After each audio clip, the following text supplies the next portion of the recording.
Welcome to Dala education group and Photon Foundation. Students, आज हम आपके लिए लेके आए हैं by Dala education group and major Bharat Singh जिन्होंने स्टार्ट किया है स्पेशल कोर्स आपके लिए लेके आए हैं।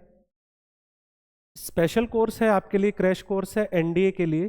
जो स्टूडेंट्स अभी 12th में अपीयर्ड हैं, जो एग्ज़ाम दे के, आज इंग्लिश का एग्ज़ाम है आप लोगों का, तो इंग्लिश के एग्ज़ाम के बाद जो स्टूडेंट्स फ्री हो जाएंगे, हमारे पास कुछ डेज हैं अपनी जो भी तैयारी है उसको परफॉर्म करने के लिए, उसको एक सही डायरेक्शन में लेके जाने के लिए, उस टेस्ट को क्वालिफाई करने के लिए आप लोगों के साथ हम जुड़ रहे हैं। तो आप ज़्यादा से ज़्यादा संख्या में हमारे साथ जुड़ें और इस कोर्स का बेनिफिट आप लोग ले सकते हैं। कोर्स क्या है?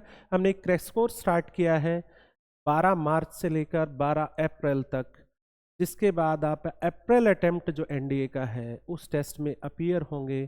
तो उस टेस्ट को क्वालिफाई कैसे करना है, उस टेस्ट में स्कोर कैसे करना है, उस चीज़ के लिए आप हमारे साथ जुड़ेंगे। उसकी तैयारी के लिए हमारे साथ जुड़ेंगे। तो उसकी तैयारी के लिए हम आपको इस बैच में क्या क्या दे रहे हैं? सबसे पहले तो जो भी फैकल्टीज़ हैं हमारी इस बैच के लिए, वो सारी ही expert and well qualified faculties हैं।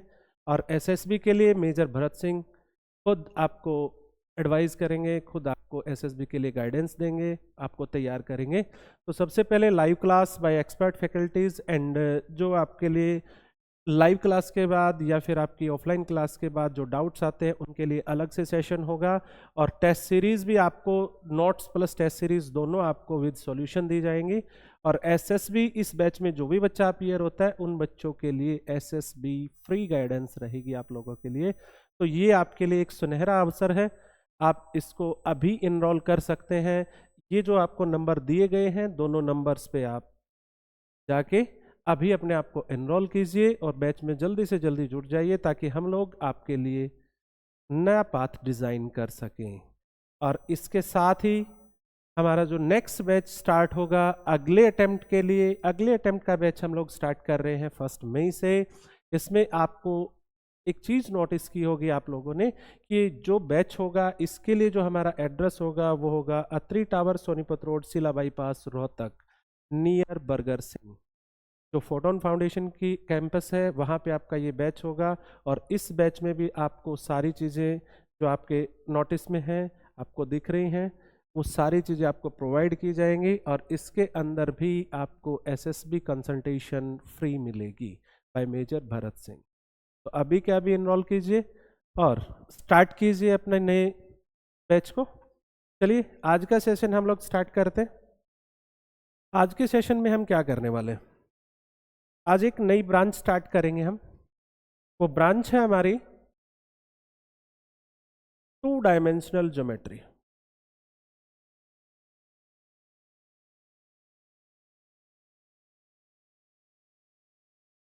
जहाँ तक हम 2D की बात करते हैं, 2 डायमेंशनल ज्योमेट्री की बात करते हैं, इसका जो वेटेज है एनडीए के अंदर वो बहुत ही स्ट्रॉन्ग वेटेज है। भर भर के क्वेश्चन आपको एग्जाम में इसके मिलते हैं, तो इसका स्ट्रॉन्ग होना बच्चों के लिए बहुत ही जरूरी है। तो 2 डायमेंशनल ज्योमेट्री के अंदर किन किन टॉपिक से क्वेश्चन पूछता है, किस तरह के क्वेश्चन पूछता है, उसके लिए आपको कॉन्सेप्ट में क्या क्या तैयार करना पड़ेगा, क्या क्या आपको पढ़ना पड़ेगा, क्वेश्चंस की प्रैक्टिस किस लेवल पे करनी पड़ेगी, वो सब हम डिस्कस करेंगे। तो इसके अंदर सबसे पहले अगर हम इसको डिवाइड करें कि 2 डायमेंशनल ज्योमेट्री को हम पढ़ेंगे कैसे, किस तरीके से उसको टॉपिक्स को इंटरलिंक करेंगे, किस तरीके से कंपाइल करेंगे, कंपाइल करने के बाद किस तरीके का क्वेश्चन एग्जाम में आएगा, वो सब मैं आपको बताने वाला हूं पहले। उसके बाद हम अपने टॉपिक को स्टार्ट करेंगे। सबसे पहले आप इसके अंदर 2D के अंदर सबसे पहले पढ़ेंगे कार्टेशियन सिस्टम।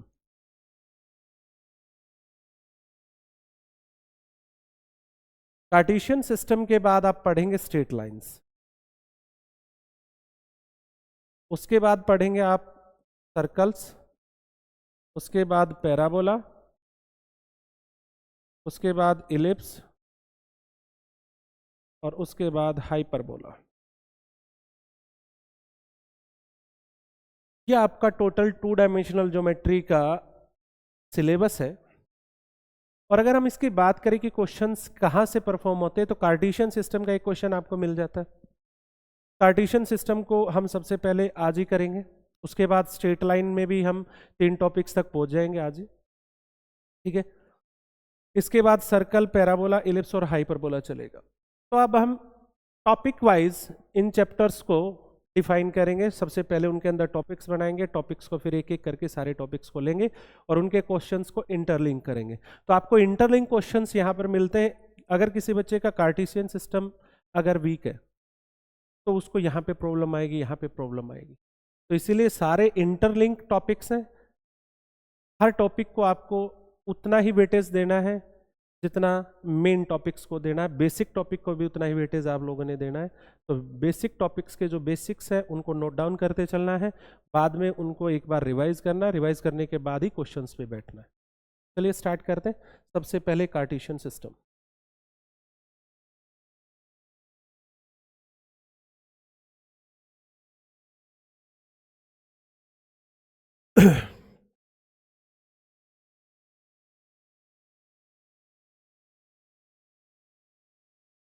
कार्टेशियन सिस्टम के अंदर हम सबसे पहले बात करेंगे बेसिक्स। वो मैं ज़्यादा डिफाइन नहीं करूंगा क्योंकि वो 10th क्लास से आप लोग पढ़ते आ रहे हैं, तो आई होप आपको पता भी होगा। सबसे पहले distance formula, distance between two points. मान लीजिए एक पॉइंट है x1 y1, दूसरा पॉइंट है आपका x2 y2। तो इन दोनों के बीच जो डिस्टेंस होता है that is denoted by A B, distance between A and B. और ए बी डिस्टेंस क्या होगा? रूट x2 माइनस x1 का whole square plus y2 minus y1 का होल स्क्वायर। आप इसको x1 माइनस x2 का भी होल स्क्वायर लिख सकते हो क्योंकि होल स्क्वायर है, पॉजिटिव तो रहेगा ही आपका, तो दोनों लिख सकते हो आपको। डिस्टेंस फॉर्मूले के बाद फिर आता है आपका सेक्शन फॉर्मूला। सेक्शन फॉर्मूला क्या था ये आपको यूज करना आना चाहिए। 10th क्लास में आप पढ़ के आते हो। सेक्शन फॉर्मूला जब तक डेफिनेशनली यूज नहीं करना आता आपको तब तक आपका बेकार है। सेक्शन फॉर्मूला क्या कहता है आपको कि इफ ए पॉइंट ए, कोई भी पॉइंट है P Q, divides the line joining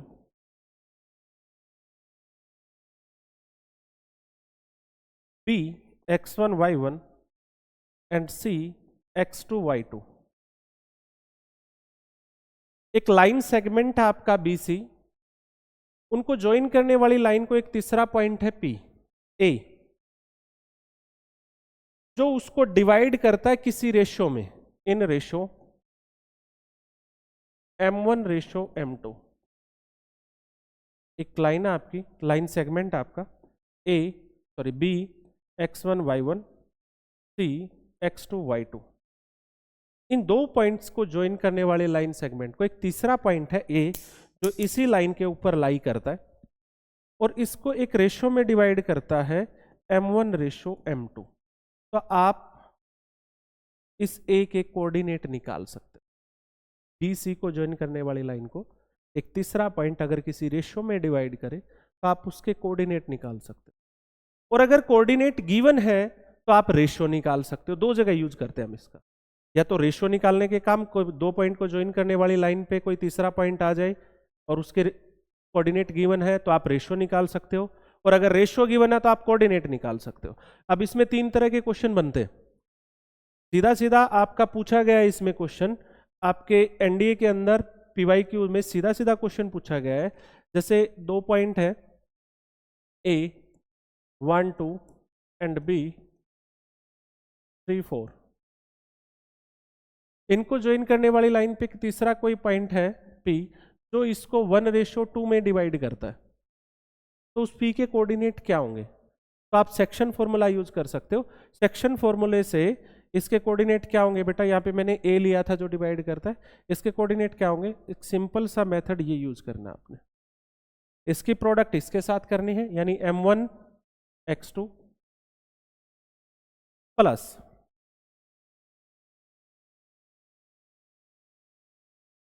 M2 की प्रोडक्ट x1 के साथ करनी है,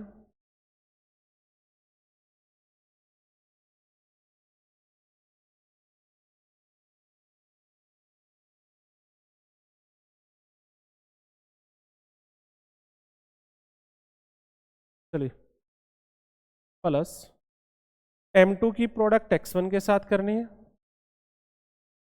अपॉन M1 प्लस M2। अब यहां पे भी आपको ध्यान रखना है एक चीज का, वो मेन चीज क्या है, जब दो पॉइंट को ज्वाइन करने वाले लाइन सेगमेंट को तीसरा कोई पॉइंट डिवाइड करता है तो वो दो तरीके से डिवाइड करता है। एक होता है इंटरनली, एक होता है एक्सटर्नली। अगली स्लाइड पे जाएंगे हम। इंटरनल और एक्सटर्नल डिवीजन का क्या डिफरेंस है? जैसे ए पॉइंट है, एक बी पॉइंट है, अगर कोई पॉइंट सी इसको डिवाइड करता है तो ये इंटरनली डिवाइड करता है। This part ratio this part is not as internal division. और ये आपका ए बी है, सी पॉइंट आपका यहां है, सी अगर इसको डिवाइड करता है तो दिस रेशो दिस, ये आपका एक्सटर्नल डिवीजन है। आउटसाइड लाई करे ए बी से, इधर या उधर, पूरी के साथ अगर रेशो देखोगे तो वो आपका एक्सटर्नल डिवीजन है। और अगर सी पॉइंट ये रेशो देखोगे तो वो कौन सा डिवीजन है? Internal division. तो एक्सटर्नल और इंटरनल डिवीजन दोनों के फॉर्मूले अलग हैं। इंटरनल डिवीजन के अंदर यहां प्लस आएगा, एक्सटर्नल डिवीजन में यहां माइनस आएगा। तो फॉर्मूला वही है m1 into x2 plus m2 into x1 by m1 plus m2। फिर y कोऑर्डिनेट निकालेंगे क्योंकि एक पॉइंट 2D आप लोग पढ़ रहे हो, 2 डायमेंशनल ज्योमेट्री आप पढ़ रहे हो, तो 2D के अंदर एक पॉइंट के दो ही कोऑर्डिनेट होंगे, एक x कोऑर्डिनेट होगा, एक y कोऑर्डिनेट होगा। x कोऑर्डिनेट को आप लोग एब्सिसा भी कह सकते हो, y कोऑर्डिनेट को आप ऑर्डिनेट भी कह सकते हो। किसी पॉइंट के ये कोऑर्डिनेट है x एंड y, इसको आप एब्सिसा भी बोल सकते हो, इसको ऑर्डिनेट बोल सकते हो। x कोऑर्डिनेट को एब्सिसा भी कहते हैं और y कोऑर्डिनेट को ऑर्डिनेट भी कहते हैं। ये 10th क्लास की बातें थी, मैं इसलिए बता रहा हूं, अगर किसी को नहीं पता, बाय द वे स्टेटमेंट में यही वर्ड्स यूज कर लिए जाए तो प्रॉब्लम नहीं क्रिएट होनी चाहिए। अब y कोऑर्डिनेट निकालेंगे m1 y2 plus m2 y1 upon m1 plus m2। ये है इंटरनल डिवीजन। जैसे मैं अभी कह रहा था आपको, इन दो पॉइंट को ज्वाइन करने वाली लाइन को P किस रेशो में डिवाइड करता है? 1:2। तो P के कोऑर्डिनेट क्या होंगे? बहुत सिंपली चलना, आपने ये तरीका यूज करना है, 1:3 प्लस 2:1 x कोऑर्डिनेट पे ही, और m1 प्लस m2 1 प्लस 2, ये तरीका चलेगा। फिर y कोऑर्डिनेट के साथ 1:4 plus 2:2 upon m1 plus m2। तो ये कोऑर्डिनेट क्या है आपके? 3 + 2 5/3 एंड 4 + 4 8/3। Is it okay? तो यही मेथड आपका यूज होना है। अगर ये एक्सटर्नल डिवीजन है, ये तो इंटरनल डिवीजन आपका, अगर ये एक्सटर्नल डिवीजन है तो आपका फॉर्मूला क्या हो जाएगा? m1 x2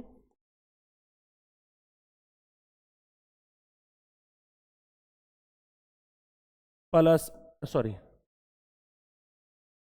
minus m2 x1 by m1 minus m2 and m1 y2 minus m2 y1 by m1 minus m2।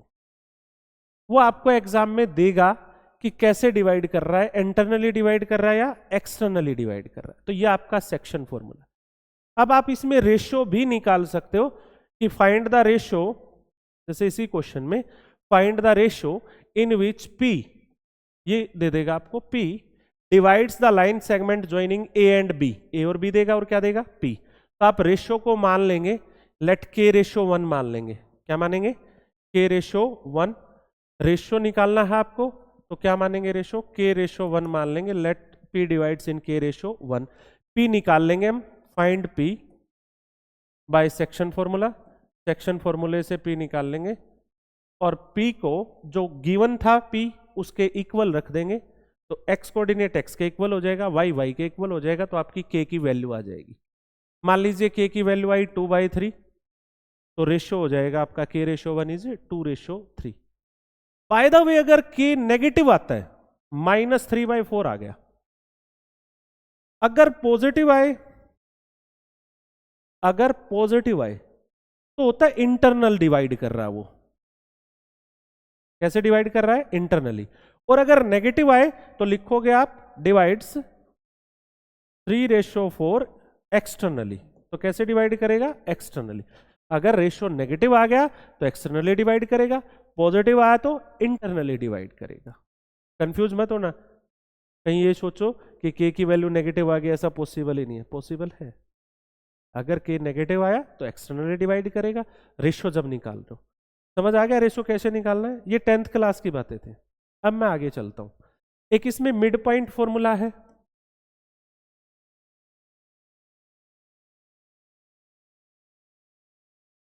कि 2 पॉइंट है x1 y1 and x2 y2, नाम रख लिया हमने इनका ए बी। तो mid point of A B क्या आएगा?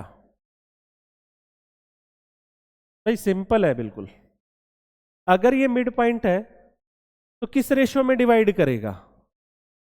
ए बी अगर मिड पॉइंट है पी इसका, तो किस रेशियो में डिवाइड करेगा? इतना ही पार्ट इधर होगा, इतना ही इधर होगा, तो रेशियो क्या आएगा? 1:1।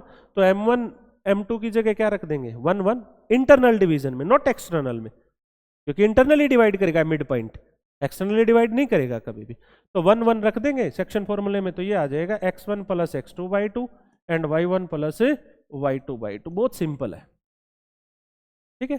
10th क्लास का क्वेश्चन भी कई बार आपसे पूछ लिया जाता है एनडीए के अंदर, जो बेसिकली सेक्शन फॉर्मूले से रिलेटेड होता है, मिड पॉइंट फॉर्मूले से। अगर ना भी पूछेगा, क्योंकि ये हमारा बेसिक है, इसका तो हमें बार बार ही यूज करना है, इसके बगैर हमारा काम चलने वाला है नहीं स्ट्रेट लाइंस के अंदर जब आप पढ़ोगे। तो section formula, mid point formula and distance formula, ये सबको आना चाहिए। अब हम चलते हैं मेन टॉपिक पे। मेन टॉपिक में सबसे पहले हम पढ़ेंगे ज्योमेट्री के अंदर, ट्रायंगल के अंदर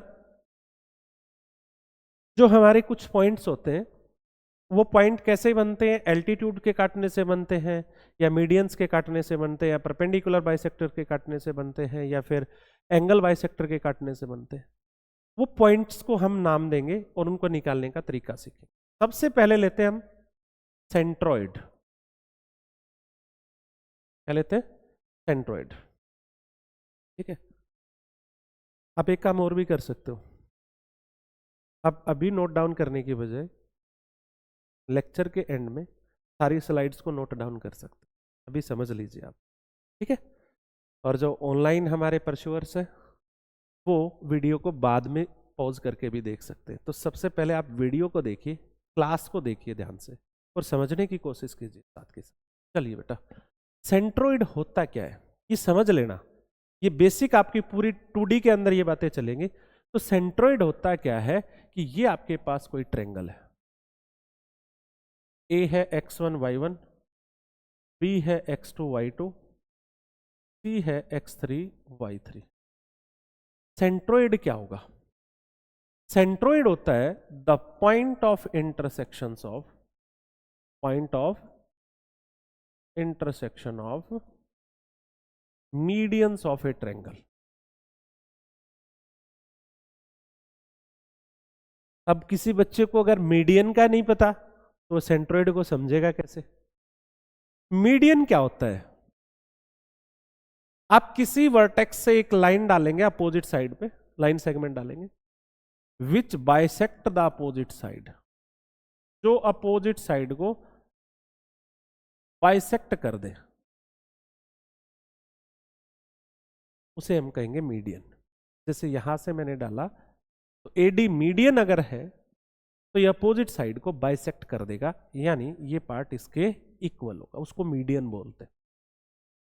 तीनों मीडियन अगर हम डाल दें, ये इसके इक्वल, ये इसके इक्वल, तो गारंटी है ये एक ही पॉइंट पे काटेंगे, और उस पॉइंट को कहा जाता है सेंट्रोइड। क्या कहा जाता है? सेंट्रोइड। इसकी प्रॉपर्टीज है, जब क्वेश्चन मुश्किल बनेगा तो प्रॉपर्टीज का यूज आपको करना पड़ेगा। सेंट्रोइड निकालने का डायरेक्ट फॉर्मूला हमारे पास है, एनडीए के अंदर सीधा क्वेश्चन भी पूछा गया है 2020 में। सीधा फॉर्मूला क्या है? बिल्कुल सिंपल है, x1 + x2 + x3/3 and y1 + y2 + y3/3। लेकिन अगर इसका क्वेश्चन थोड़ा सा टफ करना हो तो बगैर प्रॉपर्टीज के होगा ही नहीं, आपको मिस कर देगा 2 पॉइंट को, सेंट्रोइड से रिलेटेड कंडीशन देगा। तो क्या क्या कर सकते हो आप, इसकी प्रॉपर्टीज क्या क्या है? तो प्रॉपर्टीज पे आते, सबसे पहली प्रॉपर्टी इसकी है जो यहां पे लिख दी गई है, विच बाइसेक्ट द अपोजिट साइड, यानी मीडियन अपोजिट साइड को बाइसेक्ट कर देता है। मीडियन सॉरी सेंट्रोइड की जो नोटेशन होती है नॉर्मली डिनोट किया जाता है इसको जी से, ठीक है। दूसरी बात क्या है यहां पे कि जो मीडियंस होते हैं डिवाइड्स, या जी पे ही ले लीजिए आप प्रॉपर्टी, जी यानी सेंट्रोइड डिवाइड्स मीडियन इन 2:1। सेंट्रोइड जो होता है वो मीडियन को 2:1 में डिवाइड करता है। मगर आपके पास इन 3 पॉइंट में से अगर कोई 2 है तो आप सेक्शन फॉर्मूले का यूज करके थर्ड निकाल सकते हो। मेरी बात समझ में आई? मान लो आपके पास ये कोऑर्डिनेट्स नहीं है, इसका मिड पॉइंट आपके पास है, तो आप सेंट्रोइड सीधा ही निकाल लोगे। ये पॉइंट आपके पास है, ये पॉइंट आपके पास है, ये पॉइंट इसको किस रेशियो में डिवाइड करेगा? 2:1। सेक्शन फॉर्मूला लगाओ, सेंट्रोइड आ जाएगा। तो ऐसे भी क्वेश्चंस घुमाए जाएंगे। आप मीडियंस एक दूसरे को किस रेशियो में डिवाइड करेंगे? 2:1 में डिवाइड करेंगे। डन। ये सेंट्रोइड का फॉर्मूला हो गया। ये एक प्रॉपर्टी ये होगी। 2 ही प्रॉपर्टी है, ज्यादा प्रॉपर्टी मीडियंस की होती नहीं। सेंट्रोइड समझ आ गया? आगे चलता हूं मैं नेक्स्ट पे। नेक्स्ट है आपका इन सेंटर। इन सेंटर से पहले हम ऑर्थो सेंटर लेते हैं।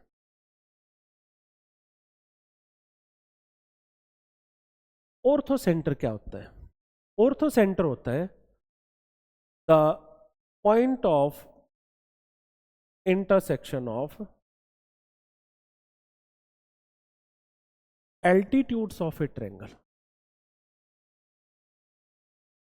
किसी ट्रेंगल के एल्टीट्यूड्स जहां पे काटते हैं, ले लीजिए भाई AX1 Y1, BX2 Y2, CX3 Y3। इसका ऑर्थो सेंटर का होगा, इसके एल्टीट्यूड्स ड्रॉ करो। एल्टीट्यूड किसको बोलते हैं? विच परपेंडिकुलर टू अपोजिट साइड। जो अपोजिट साइड पे क्या डलेगा? परपेंडिकुलर होगा।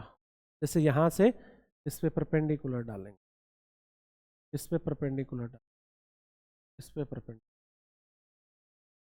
जहां पे परपेंडिकुलर्स काटेंगे उसको क्या कहेंगे हम? इस पॉइंट को क्या कहेंगे हम?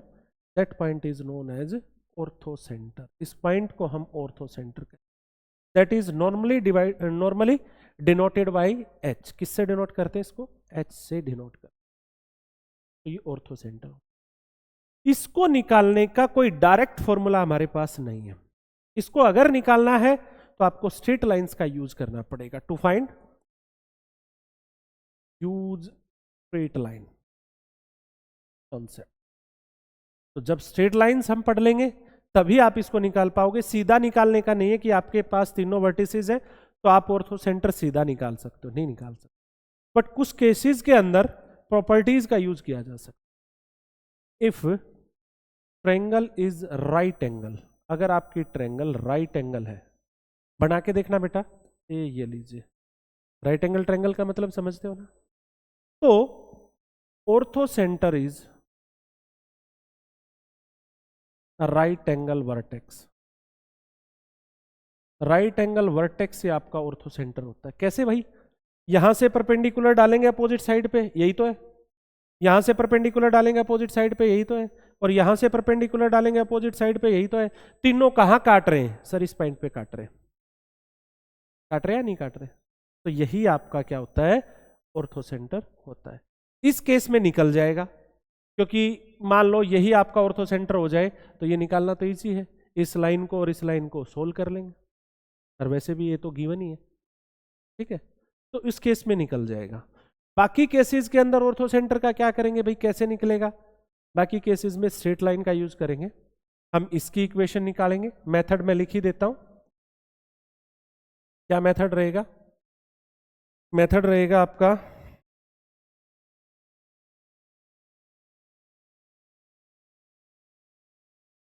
Find equation of AD and BE, solve them and get H। उन दोनों को क्या कर लेंगे? सोल्व। इक्वेशन कैसे निकलेगी? वो कौन बताएगा हमें? Straight line. वो स्ट्रेट लाइन में हम पढ़ेंगे। ठीक है भाई, ये ऑर्थो सेंटर। ऑर्थो सेंटर के बाद नेक्स्ट चलते हैं हम।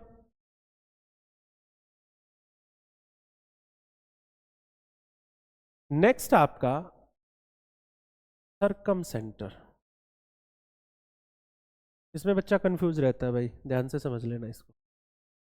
सर्कम सेंटर क्या होता है? सर्कम सेंटर होता है the point of intersection of perpendicular bisectors of sides of A triangle. कोई ट्रायंगल आपके पास है, ए x1 y1, b x2 y2, c x3 y3। इसका सर्कम सेंटर आपको निकालना है। कैसे निकलेगा? इसके लिए आपको क्या करना है बेटा? पहले तो समझ लीजिए परपेंडिकुलर बाइसेक्टर क्या होता है। यहां पे वर्टेक्स का, अभी हम क्या कह रहे थे, मीडियन क्या होता है? इस पॉइंट से, वर्टेक्स से अपोजिट साइड पे लाइन डालेंगे जो इसको बाइसेक्ट करेगी। एल्टीट्यूड क्या होता है? जो परपेंडिकुलर होगा। अब इसमें वर्टेक्स का कोई रोल नहीं है। यहां सिर्फ किसको देखना आपने? साइड्स को। साइड्स पे परपेंडिकुलर बाइसेक्टर का मतलब होता है इस साइड का परपेंडिकुलर बाइसेक्टर। आपने क्लासेस के अंदर 9th क्लास में पढ़ा भी होगा। यहां पे प्रकार आधे से ज्यादा रख के कंपास ऐसे आर्क लगाएंगे, ऐसे लगाएंगे, ये परपेंडिकुलर बाइसेक्टर जो इस साइड को बाइसेक्ट भी करता है और इस साइड पे क्या भी होता है? परपेंडिकुलर भी होता है। यह वर्टेक्स का कोई रोल नहीं है। अगर मैं इस साइड का परपेंडिकुलर बाइसेक्टर खींचूंगा तो वो कोई जरूरी नहीं है कि वो जाके वर्टेक्स पे मिलेगा, कहीं भी जा सकता हूं। बस इतना सा ध्यान रखना है, ये इसको बाइसेक्ट भी करेगा और इस पे क्या भी होगा? परपेंडिकुलर। इस साइड का बाइसेक्टर खींचेंगे तो ये आ गया, इसको बाइसेक्ट भी करेगा और इस पे क्या भी होगा? परपेंडिकुलर। इस साइड का बाइसेक्टर खींचेंगे, ये आ गया, तो इसको बाइसेक्ट भी करेगा और इस पे क्या भी होगा? परपेंडिकुलर। जहां पे ये काटते हैं इसको कहा जाता है सर्कम सेंटर। क्या कहेंगे इसको? सर्कम सेंटर, डिनोटेड बाय ओ। किससे डिनोट करेंगे इसको? ओ से। इसकी प्रॉपर्टीज देखिए आप ध्यान। डायरेक्ट निकालने का फॉर्मूला इसका भी नहीं है, डायरेक्ट ये भी नहीं निकलेगा। इसके लिए भी आपको to find use straight lines, straight lines का यूज करना पड़ेगा। मेथड क्या रहेगा? वही मेथड रहेगा। ये क्या आपका ओ है, इसको मैंने मान लिया है डी, इसको मान लिया है ई, इसको मान लिया है एफ। किन्हीं भी दो की इक्वेशन निकाल लीजिए। Find equation of D O and F O, solve them. उनको सोल्व करोगे, गेट ओ आ जाएगा। तो इक्वेशन, अरे भाई सीधा सा कॉन्सेप्ट है। ये पॉइंट आपको निकालना है, इस लाइन की इक्वेशन है, इस लाइन की इक्वेशन है, दोनों को सोल्व कर दीजिए, यही पॉइंट आएगा, point of intersection. X Y की जो वैल्यू आएगी वो यही आएगी। चले, अब इसकी प्रॉपर्टीज क्या है? Circum centre is centre of circle which circumscribes triangle ABC. Circum centre क्या होता है? इस ट्रायंगल को जो सर्कमस्क्राइब करता है, इस ट्रायंगल को जो सर्कमस्क्राइब करता है, ऐसा सर्कल, उसका सेंटर यही होता है, सर्कम सेंटर ही होता है उस ट्रायंगल का। तो यहां से एक रिजल्ट और बन गया हमारा। क्या रिजल्ट बन गया? O A equal to O B equal to O C. Circumcentre triangle के तीनों वर्टिसेस से सेम डिस्टेंस पे होता है। कैसे बन गया भाई? ये इस सर्कल का सेंटर है, तो ये क्या होगी? इसकी क्या होगी बताओ मुझे? ये इसकी रेडियस नहीं होगी, ये इसकी रेडियस नहीं होगी, ये इसकी रेडियस नहीं होगी, तो सेम डिस्टेंस पे रहेगा। क्लियर है? आपको बताना है, इसका यूज किए बगैर अगर आपके पास कोई ऑप्शन है तो आप इसका यूज करके भी निकाल सकते हो, कंडीशन यूज कर। डन? तो ये सर्कम सेंटर की प्रॉपर्टी। ये कोई जरूरी नहीं है कि सर्कम सेंटर ट्रायंगल के अंदर ही बने, इससे बाहर भी हो सकता है। जैसे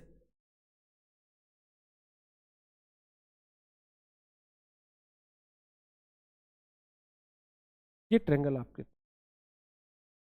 इसका सर्कम सेंटर ड्रॉ करना है, देखना एक बार, इसका परपेंडिकुलर बाइसेक्टर ड्रॉ करेंगे, इसका परपेंडिकुलर बाइसेक्टर ड्रॉ करेंगे, इसका परपेंडिकुलर बाइसेक्टर ड्रॉ करेंगे, सॉरी ये देखिए तीनों कहां पे काट रहे हैं, आउटसाइड द ट्रायंगल। तो circum centre outside the triangle भी हो सकता है, ऑर्थो सेंटर भी आउटसाइड द ट्रायंगल जा सकता है, बट सेंट्रोइड हमेशा इनसाइड द ट्रायंगल ही रहेगा। अब इन तीनों की मिक्स प्रॉपर्टी, ये भी इंपॉर्टेंट है, हालांकि एनडीए के अंदर शायद ना पूछा जाए, बट जेई के अंदर बहुत बार इस चीज का यूज कर लेता है। इन ए ट्रायंगल सेंट्रोइड को हमने क्या नाम दिया, जी। ऑर्थो सेंटर को क्या नाम दिया हमने, एच। और सर्कम सेंटर को क्या नाम दिया हमने, ओ।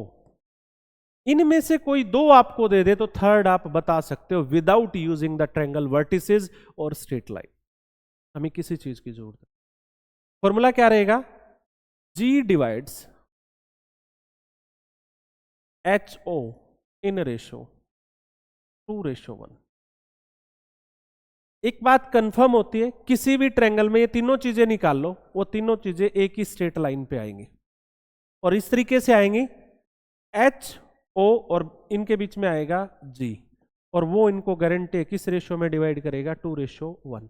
तो तीन में से कोई दो दे दिए, रेशियो हमारे पास है ही, थर्ड हम बता सकते हैं using section formula, using section formula use करेंगे और हम वैल्यू बता देंगे थर्ड पॉइंट क्या होगा हमारा। तो दो दे दे, थर्ड निकालने के लिए किसी चीज की नीड नहीं हमें, हम इसी प्रॉपर्टी से निकाल सकते। अब इसके अलावा इन इक्विलेटरल ट्रायंगल, अगर आपके पास कभी भी इक्विलेटरल ट्रायंगल आ जाती है, जी एच ओ कोइंसाइड्स, मतलब क्या हुआ इसका, कोइंसाइड का मतलब क्या होता है, एक ही जगह पे होंगे।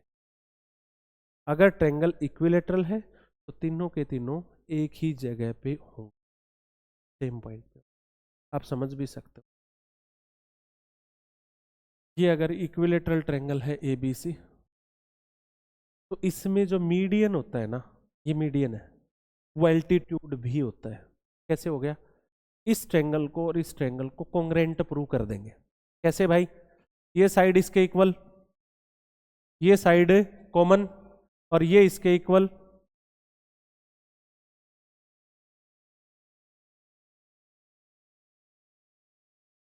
ठीक है, ये इसके इक्वल, ये इसके इक्वल, ये कॉमन, तो by S S S triangle क्या होगी, कॉन्ग्रेंट। तो ये एंगल इस एंगल के क्या हो गया, इक्वल, दोनों का सम ऑन ए स्ट्रेट लाइन 180, दोनों इक्वल है तो कितने के हुए, 90, तो एल्टीट्यूड भी हो गया। ये परपेंडिकुलर भी हो गया और इसको बाइसेक्ट भी करता है क्योंकि मीडियन था, तो ये परपेंडिकुलर बाइसेक्टर भी। एक अकेली ट्रायंगल है इक्विलेटरल जिसमें परपेंडिकुलर बाइसेक्टर गारंटीड है, कहां जाके मिलेगा, वर्टेक्स पे जाके मिलेगा। आइसोसेलेस ट्रायंगल में भी यूज किया जा सकता है। आइसोसेलेस ट्रायंगल के अंदर भी अगर ये साइड इसके इक्वल आपको गिवन मिल गई तो इसका जो मीडियन होता है वो एल्टीट्यूड हो जाएगा। कैसे हो जाएगा, ये साइड इसके इक्वल, या एल्टीट्यूड आपको दे दे, मान लो ये एल्टीट्यूड दे दिया, क्या दे दिया आपको, altitude, right angle hypotenuse side congruent होगी, तो ये मीडियन भी हो जाएगा, ये इसके, तो मीडियन इज ऑल्सो परपेंडिकुलर। समझ गए, तो आइसोसेलेस और, बट इस एक पे ही होगा, हर एक पे नहीं होगा, इसमें तीनों होंगे। इसमें आइसोसेलेस में सिर्फ ये वाला होगा जो परपेंडिकुलर होगा, ये वाला नहीं होगा। मेरी बात समझ में आ रही है नहीं आ रही, इसमें तीनों नहीं होंगे, इसमें जो इक्वल साइड्स है उसके अपोजिट वाला परपेंडिकुलर हो सकता है, मीडियन होगा, तो तीनों नहीं होंगे, इसमें तीनों होंगे। क्लियर है, ये की पॉइंट्स है क्वेश्चन करने के, जब क्वेश्चन करोगे तो ये चीजें दिमाग में घुसनी चाहिए, ठीक है, अदरवाइज क्वेश्चन नहीं समझ में आएगा क्या करना है। इसके बाद लास्ट पे आते हैं हम, that is in centre. In centre क्या है? इन सेंटर होता है the point of intersection of internal angle bisector. किसी ट्रायंगल का, ये कोई ट्रायंगल है ABC, ए है x1 y1, B है x2 y2, C है x3 y3।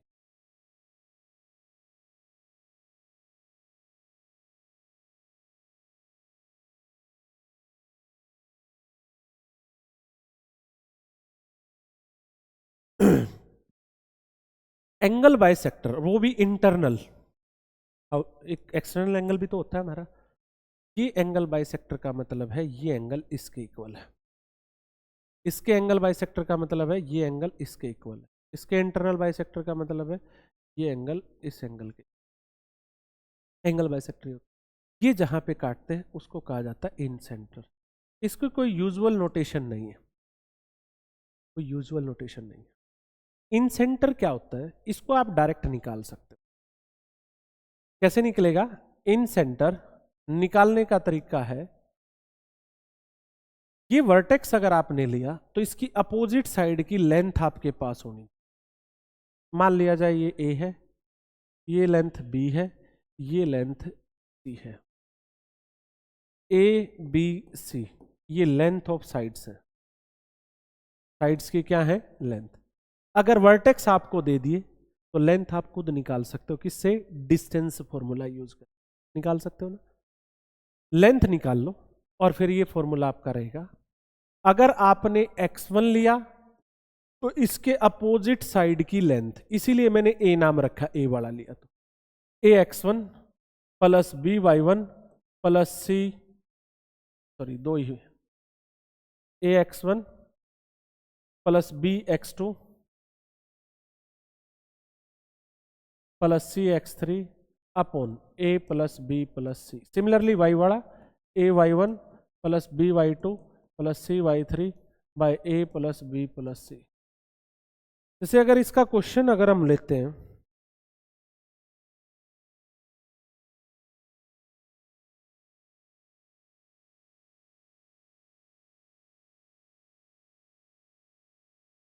कोई ट्रायंगल है ABC,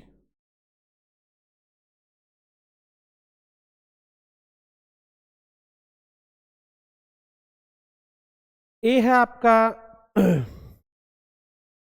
1√3 0 0 एंड 2 0,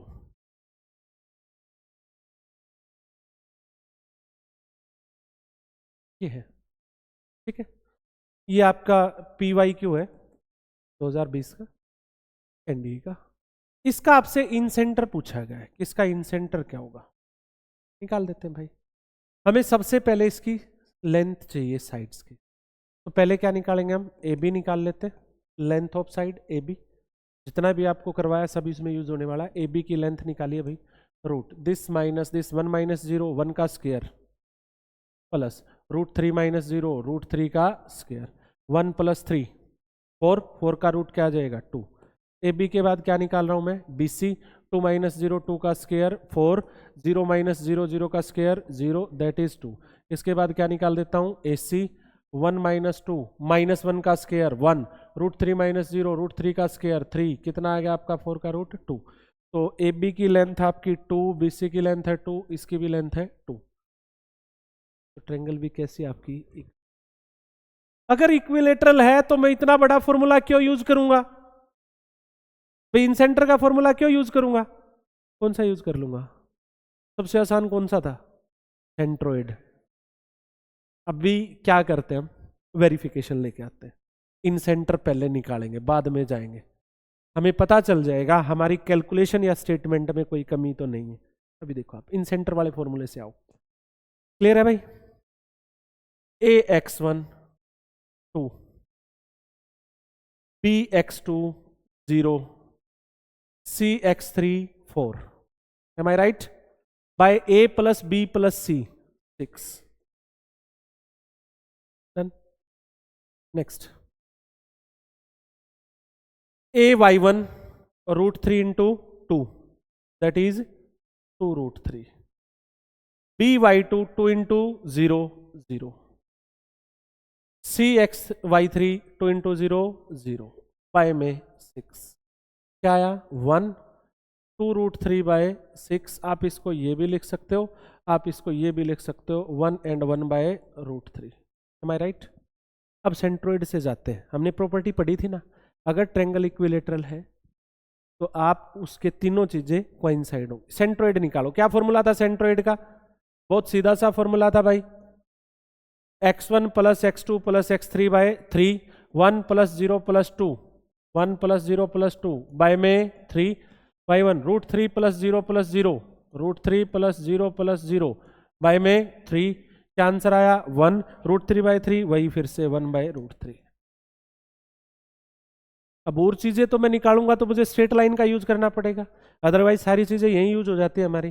पूरा क्लियर हो जाता है आपको. तो स्ट्रेट लाइन पढ़ लो, फिर एक ही क्वेश्चन में सारी चीजें क्लियर. आपको टॉपिक जो होगा उसमें क्लियर हो जाएगा आपको कि हमें क्वेश्चन करना कैसे. समझ आ गया? ये है आपका कार्टेशियन सिस्टम. अब चलते हैं हम स्ट्रेट लाइन पे मूव करते हैं. चलिए भाई, नया chapter start. Straight lines. 2 minute का ब्रेक चाहिए? चलो 2 मिनट का ब्रेक दे देते हैं. पॉज कर दीजिए वीडियो को,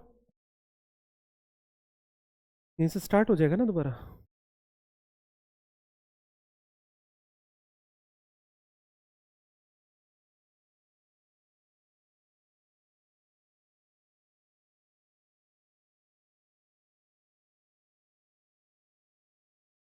सॉरी माइक बंद था, अभी ऑन किया मैंने.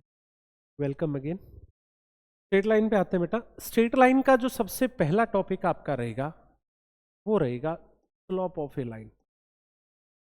कई बार तो इस पे सीधा ही क्वेश्चन पूछ लेता है.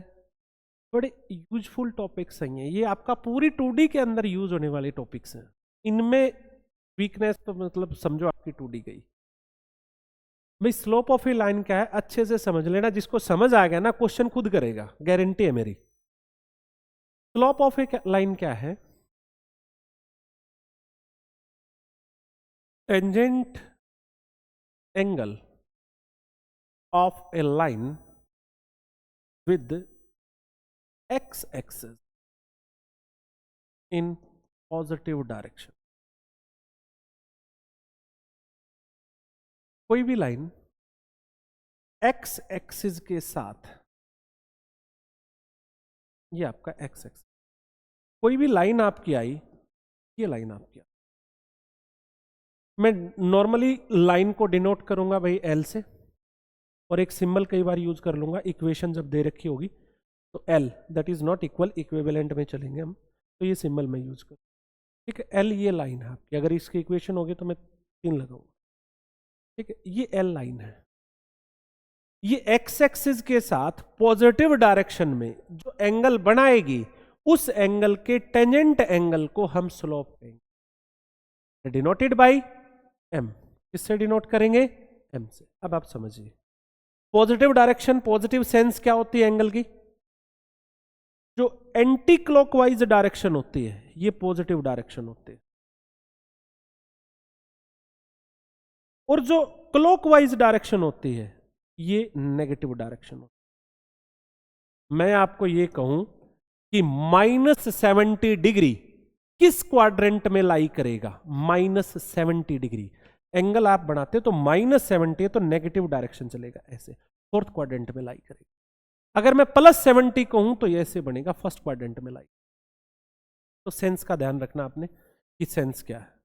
तो पॉजिटिव सेंस में, पॉजिटिव डायरेक्शन में, अब ये एक्स एक्सिस है तो एक्स एक्सिस से आप पॉजिटिव डायरेक्शन लेंगे यानी ऐसे चलाएंगे. तो ये एंगल अगर आपका थीटा है, मान लीजिए क्या है? Theta.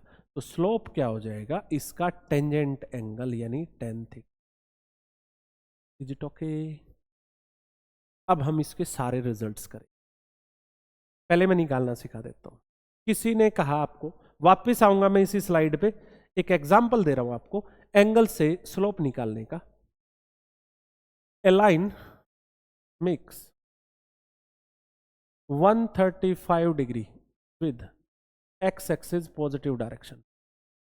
A line make 30 degree with y-axis positive direction. मुझे इनके स्लोप बताने। x-axis के साथ पॉजिटिव डायरेक्शन में कितने डिग्री का एंगल बनाती है? 135 डिग्री का। तो उसका स्लोप क्या हो जाएगा? 10 135 डिग्री, 10 135 डिग्री। भाई बेसिक्स ऑफ ट्रिग्नोमेट्री तो आना ही आना चाहिए। क्वाड्रेंट सिस्टम आता है ना, 135 को क्या लिख सकता हूं मैं? 10 180 माइनस 45 डिग्री लिख सकता हूं। 180 समझा रहा हूं आपको, आगे नहीं समझाऊंगा, आगे सीधा लिखूंगा। 180 यहां है, माइनस 45 किस क्वाड्रेंट में है? सेकंड में। सेकंड क्वाड्रेंट में 10 कैसा होता है? नेगेटिव होता है ना। और अगर यहां सीरीज आपकी 180 360 यानी पाई वाली यूज की है तो नो चेंज, और अगर 90 वाली यूज की है तो क्या होगा? चेंज। चेंज कैसे करोगे? 10 होगा कोट में, कोट होगा 10 में, सीकेंट होगा कोसिकेंट, कोसिकेंट होगा सीकेंट, साइन कोस में, कोस साइन में। तो ये नो चेंज की सीरीज है तो 10 का क्या ही रहेगा? 10, और एक्यूट एंगल लास्ट में जो है वही लिखेंगे। ये तरीका आपका। तो 1045 की वैल्यू कितनी होती है? तो इसका स्लोप क्या है? अब अगले क्वेश्चन में अगर विदाउट फिगर कराऊंगा समझ नहीं आएगा। कोई लाइन वाई एक्सिस के साथ पॉजिटिव डायरेक्शन में 30 डिग्री का एंगल बनाते हैं और स्लोप बताना। वाई एक्सिस ये है बेटा, इसकी पॉजिटिव डायरेक्शन ये हुई, इसके साथ 30 डिग्री का एंगल है, ये 30 डिग्री का है। इसका स्लोप क्या होगा? भाई स्लोप एक्स एक्सिस के साथ एंगल होता है, ये वाई एक्सिस के साथ है। तो बहुत सिंपल है भाई, ये एंगल कितने डिग्री का है? 90। ये 30 है तो ये कितना हुआ? 30। ये कितना आ गया? 90 30 120, ये कितने का आ गया? 60 डिग्री का। स्लोप कितना हुआ इसका? गलत बेटा,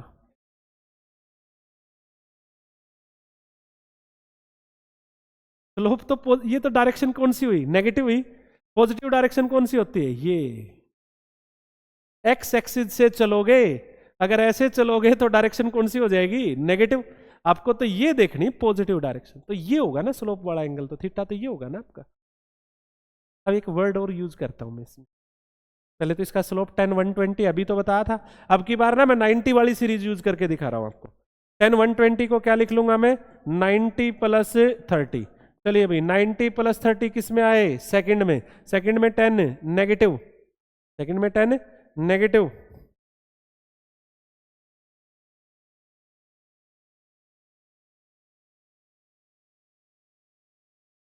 सेकंड में 10 नेगेटिव। अब की बार सीरीज चेंज है, 90 है तो 10 change into cot. Acute angle क्या है? 30। कॉट 30 की वैल्यू क्या होती है? √3 माइनस √। अब मैं एक वर्ड और देता हूं आपको। वो वर्ड क्या दे रहा हूं मैं? ये जो एंगल होता है ना पॉजिटिव सेंस का, इसको एक वर्ड और भी कहते हैं इंक्लिनेशन। क्या बोलते हैं? जो एंगल है वो किसी भी डायरेक्शन में होता है, इंक्लिनेशन आपका कौन सी सेंस में होगा? पॉजिटिव सेंस में होगा, पॉजिटिव डायरेक्शन में होगा। अगर अगले ने इंक्लिनेशन कह दिया तो डायरेक्शन पॉजिटिव ही लेनी। क्लियर? तो इंक्लिनेशन भी यूज कर। तो स्लोप निकालना समझ आ गया यूजिंग एंगल। एक तरीका और भी सिखाएंगे हम, विदाउट यूजिंग एंगल भी स्लोप निकलेगा। पहले एंगल वाला। अब इससे बना लेते हैं हम रिजल्ट्स, वेरी इंपॉर्टेंट रिजल्ट्स जो बार बार यूज होने। पहला है इफ टू लाइंस पैरेलल, अगर कभी भी दो लाइन पैरेलल हो तो उनके देन देयर स्लोप्स सेम, तो उनके स्लोप बिल्कुल सेम होंगे। समझाऊं कैसे होंगे? समझा देता हूं। ये एक लाइन है L1, ये एक लाइन है L2। अगर ये पैरेलल है, कैसी है? पैरेलल। इसका स्लोप है तो इसका स्लोप आप बता सकते हो सेम होगा। कैसे? इस लाइन ने जो एंगल बनाया, अगर ये पैरेलल है तो ये एंगल और ये एंगल कैसे होंगे? Corresponding angle. क्या होंगे? सेम। तो स्लोप क्या होंगे? सेम। तो अगर कभी भी लाइन पैरेलल मिल जाए, एक का स्लोप है तो दूसरे का आप फटाक से बता सकते। इफ टू लाइंस परपेंडिकुलर, दो लाइन कैसी हैं? परपेंडिकुलर। बना के ही देख लो भाई, एक लाइन ये आई, एक लाइन ये। ये आपस में क्या है, परपेंडिकुलर। इसने एंगल बनाया थीटा, तो इसका एंगल क्या आएगा, ये थीटा है तो ये क्या होगा, ये एंगल, ये इसका स्लोप होगा, ये निकालना है हमें। किसी भी ट्रायंगल में जो एक्सटर्नल एंगल होता है वो इंटरनल दो एंगल के सम के इक्वल होता है। तो ये 90 प्लस थीटा क्या हो गया, 90 प्लस थीटा। अगर इसका स्लोप 10 थीटा है तो इसका स्लोप क्या होगा, 10 90 प्लस थीटा। और 10 90 प्लस थीटा क्या होता है, माइनस कोट थीटा होता है नहीं। तो एक का स्लोप अगर 10 थीटा तो दूसरे का क्या होगा, माइनस कोट थीटा। आप इनकी प्रोडक्ट करके देखो, 10 theta into minus cot theta, 10 और कोट कैंसिल हो जाएंगे, रेसिप्रोकल होते हैं, तो कितना आया, माइनस। तो यहाँ से एक रिजल्ट आ गया बेटा, दो लाइन परपेंडिकुलर है तो उनके स्लोप्स की प्रोडक्ट, एक का स्लोप m1 है, एक का स्लोप m2 है, वो किसके इक्वल होगी, -1। एक है तो आप दूसरा निकाल सकते हो। कैसे, m1 is equal to -1 by m2, negative reciprocal.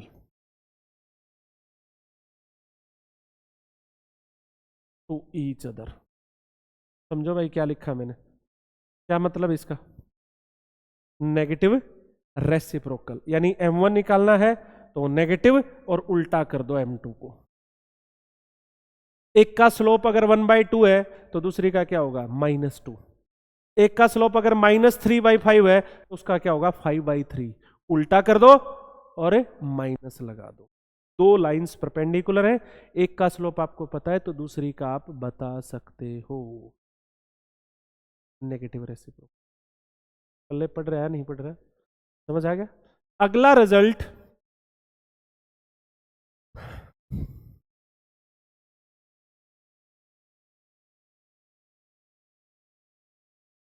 अगला रिजल्ट लेते हैं हम। नेक्स्ट रिजल्ट है, if a line equally inclined with axis,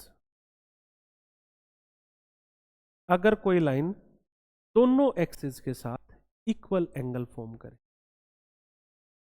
equally inclined, दोनों के साथ सेम इंक्लिनेशन बनाए, ऐसी लाइन क्या होगी, ये लाइन। इस एक्सिस के साथ एंगल ये बनाया तो इसके साथ ये, दोनों एंगल इक्वल हो, equally inclined with coordinate axis. सीधा क्वेश्चन मिलेगा आपको एनडीएमएस का, दोनों के साथ इक्वल एंगल बनाते हैं तो उसका स्लोप क्या होगा। बहुत सिंपल है बेटा, ये एंगल कितने डिग्री का होता है, ये दोनों का सम कितना हुआ 90, तो ये कितने का हो गया 45, तो स्लोप क्या हुआ इसका, फिर गलती 10, ये होगा ना स्लोप, तो 10 135, और 10 135 की value 10 90 plus 45 minus cot 45 that is -1, तो उसका स्लोप होगा -1। लेकिन वो जरूरी है, लाइन यहां भी तो बन सकती थी, इक्वल एंगल तो अब भी है, इक्वल एंगल तो अब भी है, अब क्या है नहीं, अब ये इसके इक्वल है तो ये कितने का हुआ 45, ये सेंस कौन सी है, पॉजिटिव, तो स्लोप क्या हुआ 10 45, क्या आंसर आया 1। ये लाइन यहां भी तो हो सकती है, ये लाइन यहां भी तो हो सकती है, इसका स्लोप इसके इक्वल क्योंकि ये इसके क्या होगी पैरेलल, इसका स्लोप इसके इक्वल क्योंकि ये इसके क्या होगी पैरेलल, तो या तो स्लोप 1 होगा या -1। आपको कहा कंफ्यूज करेगा, आपको कंफ्यूज करेगा कि line is equally inclined with axis in second quadrant, in second, तो उसकी इक्वेशन पूछे, स्लोप पूछे तो आपको ध्यान रखना है, सेकंड में बनेगी तो +1 होगा, फोर्थ में बनेगी +1 होगा, फर्स्ट में बनेगी -1 होगा, थर्ड में बनेगी। समझ आ गया मैं। इसके बाद चलते स्लोप के नेक्स्ट में। नेक्स्ट रिजल्ट है स्लोप का, slope of a line joining 2 points. Slope निकालने का एक तरीका और है हमारे, एक तरीका तो क्या था, जब एंगल दे रखे हो या किसी लाइन के पैरेलल हो या किसी के परपेंडिकुलर या एक्सिस के इक्वल इंक्लाइंड। अगला तरीका है हमारा, जब आपकी लाइन पे 2 पॉइंट आपको दे दे तो आप उसका स्लोप सीधा बता सकते हो। ज्वाइनिंग 2 पॉइंट्स, मान लीजिए ये है x1 y1, ये है x2 y2, ये समझाऊंगा नहीं फॉर्मूला कहाँ से आया, ऐसे में घुसे तो आपकी 2D 1 महीने में, इतना टाइम हमारे पास है नहीं। कैसे बना फॉर्मूला वो मैं नहीं बताऊंगा। यूजिंग ज्योमेट्री का कोई भी फॉर्मूला आपको बनाना हो तो सिंपली ट्रेंगल से ही बनता है। एक लाइन है, इसके 2 पॉइंट ले लेते हैं हम, x2 y2 and x1 y1। इसका स्लोप क्या है, ये एंगल है tan थीटा है, स्लोप क्या है tan थीटा। तो आपको कुछ नहीं करना, डिस्टेंस फॉर्मूला यूज करना है, तो ऐसे लगा लो, ये डिस्टेंस आपके पास आ जाएंगे, ये डिस्टेंस आपका y2 है, ये डिस्टेंस आपका x2 है, ये डिस्टेंस निकाल लो, ये डिस्टेंस निकालो, डिस्टेंस फॉर्मूले से साइड निकाल के, और tan थीटा क्या होता है, परपेंडिकुलर बाय बेस लगाओगे, आपके फॉर्मूले रेडी हो जाएंगे। ठीक है, और फॉर्मूला बन के क्या आएगा, बस आपको ये याद रखना है, आपके काम का ये है। ठीक है, स्लोप यानी m, अगर मुझे एंगल में चाहिए तो tan थीटा लिखूंगा, नहीं चाहिए मुझे सीधा ही यूज करना है तो मैं क्यों लिखूंगा tan थीटा, उसको एंगल में चाहिए तो ही लिखूंगा। तो स्लोप आएगा इसका y2 माइनस y1, बस ये याद रखो, बाय x2 माइनस x1, ये याद रखो, आपके काम का ये। एक लाइन है a 1 माइनस 2 b 3 4, आपको स्लोप बताना है इसके परपेंडिकुलर का, find slope of perpendicular bisector of AB। 2024 में ही क्वेश्चन आया था इसका। Find equation of perpendicular bisector, इसकी इक्वेशन बतानी थी, परपेंडिकुलर इक्वेशन पे तो हम पहुंचे नहीं है, इक्वेशन के लिए मुझे स्लोप चाहिएगा, तो स्लोप कैसे निकलेगा भाई, AB का स्लोप निकाल लो। किसका निकालोगे, AB का slope of AB, y2 minus y1 4, minus का पहले ही है भाई, क्या हो गया plus, by x2 minus x1 3 minus 1 6 by 2 that is 3 आ गया। हमें किसका बताना था, परपेंडिकुलर बाइसेक्टर, जो इसका परपेंडिकुलर बाइसेक्टर हो, तो ये इस पे परपेंडिकुलर नहीं है, तो उसका स्लोप क्या होगा, अभी रिजल्ट लिखवा था, नेगेटिव रेसिप्रोकल। तो स्लोप ऑफ परपेंडिकुलर बाइसेक्टर, इसको माइनस लगा दो और उल्टा कर दो, आ गया समझ में। पैरेलल का पूछे तो सेम होगा, क्लियर है, इस स्लोप का कॉन्सेप्ट खत्म। इसके बाद चलते हैं next, equation of a line.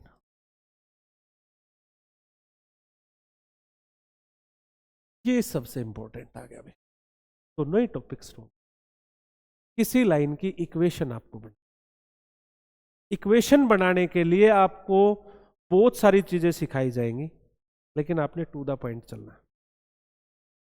Equation of line बनानी है, लाइन कैसी हो सकती है, आपको कोई दे दे पैरेलल है लाइन एक्सिस के, पैरेलल टू एक्स एक्सिस या पैरेलल टू वाई एक्सिस, तो ये आपने 9th क्लास में ही पढ़ लिया था। कोई लाइन अगर एक्स एक्सिस के पैरेलल है या वाई एक्सिस के पैरेलल है, पहले वाई के ले लेते हैं, ये देखिए, ये एल आपकी, इसकी इक्वेशन क्या होगी, तो ये 9th क्लास में ही पढ़ लिया था, बस इस पॉइंट बता दो ये पॉइंट क्या है। मान लीजिए ये ए पॉइंट है, 0 a, तो इस लाइन की इक्वेशन होगी y इज इक्वल टू ए, ठीक है, y के पैरेलल तो। और अगर x के पैरेलल है, ऐसे है, सॉरी y के पैरेलल होगी ना, ये x के पैरेलल थी, x के पैरेलल है तो y इज इक्वल टू ए, और अगर y के पैरेलल है तो x इज इक्वल टू ए। ये पॉइंट आपको चाहिए सीधा सा, जैसे किसी ने कहा A line parallel to x axis, किसके पैरेलल है, x एक्सिस, पासिंग थ्रू किससे पास होते हैं, 4 माइनस 3, और इक्वेशन बताओ लाइन की क्या, किसके पैरेलल है, एक्स एक्सिस, एक्स एक्सिस के पैरेलल है भाई, ऐसी है, और एक पॉइंट से पास होती है, एक्स की वैल्यू 4 है, वाई की वैल्यू -3, तो लाइन कहाँ आई, नीचे, ये -3 हो गया ना, तो क्या लाइन आई है, y इज इक्वल टू -3, बस खत्म। ये सिर्फ पैरेलल दे रखी हो तभी इतना आसान है। अब अगली फॉर्म पे चल,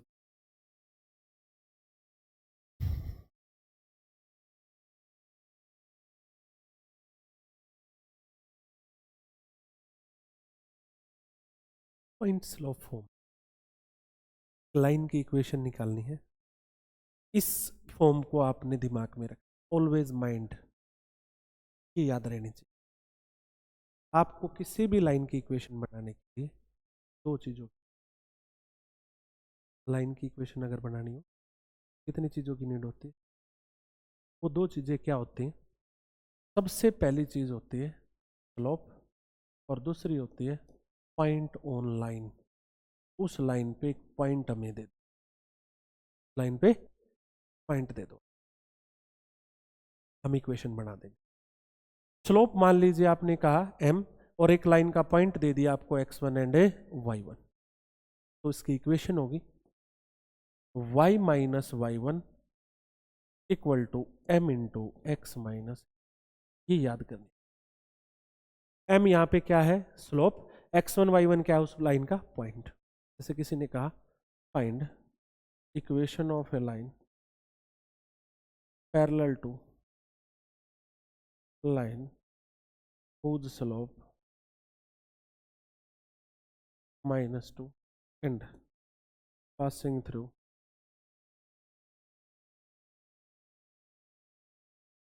-1। एक लाइन की इक्वेशन बनाओ तो इस पॉइंट से पास होती और एक लाइन के पैरेलल है जिसका स्लोप ये है। इस क्वेश्चन के 10 क्वेश्चन बना सकते हो, समझना। एक लाइन की इक्वेशन बनानी, हमें क्या दे रखा है? एक पॉइंट और एक पैरेलल लाइन का स्लोप। हमें क्या चाहिए? एक स्लोप और एक पॉइंट।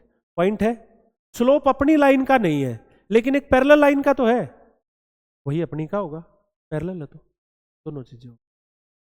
इसकी बजाय ये दे देता है यहाँ पे perpendicular to line whose slope is -2। तो उस लाइन का है ना -2, अपनी लाइन का क्या होगा? Negative reciprocal 1/2। अब जैसे पैरेलल वाला अगर मैं करूं, स्लोप क्या होगा आपका? -2, पॉइंट क्या हो गया आपका? -1 एंड 4। इक्वेशन क्या बनेगी? y minus y1, y1 x1 ये है, y1 कितना है? 4, m -2 into X minus x1, ये कितना है? -1, तो +1 हो। तो इक्वेशन क्या है? y -4 इक्वल टू -2x -2, इधर ले आओ, ये आ गई 2x plus y -2 equal to 0। हमेशा जर्नल फॉर्म में इक्वेशन ऑफ लाइन की जर्नल फॉर्म ये होती है ax plus by plus c equal to 0। इसको जर्नल फॉर्म, इसी में आपको आंसर चाहिए। क्लियर है? बात समझ में आ गई ना? 1.4 में कैसे। अब इसी क्वेश्चन में क्या करेगा? पैरेलल परपेंडिकुलर देने की बजाय स्लोप नहीं देगा आपको। क्यों देगा? सीधा वो ये कहेगा find the equation of a line making angle 30 degree with y axis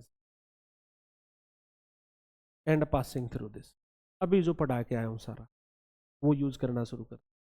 एक लाइन की इक्वेशन निकालो जो इस पॉइंट से पास होती है और y एक्सिस के साथ कितने डिग्री का एंगल बनाती है? 30। हमें क्या चाहिए? पॉइंट और स्लोप। स्लोप के लिए कंडीशन दे दी, पॉइंट अगले ने दे रखा है, तो इससे क्या निकालेंगे? उसका स्लोप, और इससे पॉइंट। फिर बदल देगा क्वेश्चन को, फिर कहेगा find the equation of a line equally inclined with axis, दोनों एक्सिस के साथ इक्वल एंगल बनाती है और इस पॉइंट से पास होती। अभी तो बता, स्लोप निकल जाएगा ना, इक्वल एंगल बनाती है तो दो स्लोप थे, या तो +1 या -1। अब यहां से पता चलेगा कौन सा होगा। किस पॉइंट से पास हो रही है? -1 4, तो x की वैल्यू -1, y की वैल्यू 4, यहां से पास हो रही तो लाइन ऐसी। अब लाइन ये है, लाइन ये भी तो हो सकती, ये भी तो इससे पास हो रही, तो दोनों आंसर आएंगे आप। +1 से भी दोगे और -1 से भी, हर पॉइंट ये, तो दो इक्वेशन आए, दो आंसर हो। समझ रहे या नहीं समझ रहे? क्लियर है भाई? आ गया समझ में? मैंने पॉइंट फॉर्म। अगली फॉर्म पे चलते हैं बेटा। अगली फॉर्म है आपकी, ये फॉर्म सबको समझ आएगी ना? इसके बाद है 2 पॉइंट फॉर्म। कौन सी फॉर्म है? 2 पॉइंट फॉर्म। अगर कोई line, equation of line joining x1 y1 and x2 y2, अगर कोई लाइन इन दो पॉइंट्स को ज्वाइन कर, x1 y1 and x2 y2, तो उसकी इक्वेशन होगी। अब मुझे एक सिंपल सी बात बताओ, लाइन की इक्वेशन बनाने के लिए क्या चाहिए, वो याद रखनी, एक पॉइंट और एक स्लोप। पॉइंट दो दो हैं, कौन सा भी यूज कर सकते हो, मन करे वो। स्लोप पॉइंट से निकाल लेंगे सर, एक बन गई equation, y minus y1, slope निकाल दो, y2 minus y1 by x2 minus x1 into x minus x1, खत्म। तो क्या याद करना आपको, वही याद करना है, उसी से सारा काम है। अगली form, slope intercept form, slope intercept form ये होती है y is equal to M X plus C. इसकी क्या जरूरत पड़ेगी सर, ये क्यों पढ़ा रहे हो, जब हमें बनानी है आगे इक्वेशन। ये तो समझ में आती, चलो 2 पॉइंट हो तो सर बन जाएगा। ये किस लिए पढ़ा रहे हो, ये काम आती है किसी भी लाइन का स्लोप आप देखते ही बता दोगे इसका slope, to find slope from equation, from equation में से देख के ये बता दोगे इसका स्लोप क्या है, काम आती है। इसमें m जो होता है वो स्लोप होता है लाइन का, और c जो होता है y intercept, y intercept, that is much difference between intersect and intercept, that is intercept. Intercept का मतलब होता है बेटा, कोई लाइन है, ये लाइन है L, वाई एक्सिस को जहां काट रही ना, इस पॉइंट को कहते हैं इंटरसेक्शन पॉइंट, और जो वाई एक्सिस पे जो ये डिस्टेंस है ना, इसको कहा जाता है इंटरसेप्ट, इस डिस्टेंस को इंटरसेप्ट। तो यो डिस्टेंस कितना होता है c, ये कहां काम आएगी, वो इसका यूजफुल कहां है वो सीख लो, की पॉइंट कहां काम आनी है।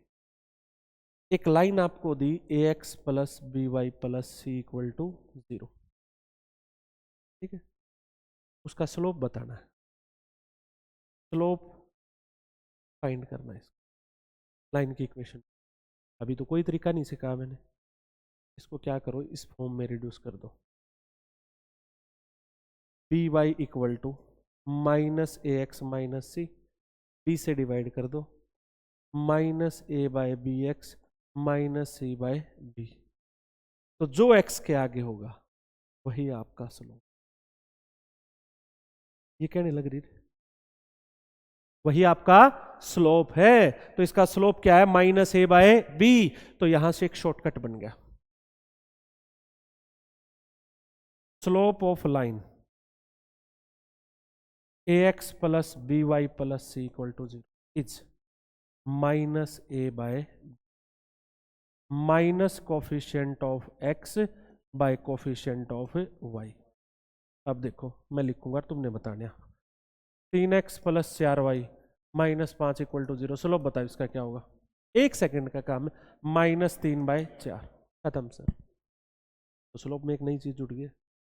अच्छा बताना, y इक्वल टू 5, इसका स्लोप बताइए।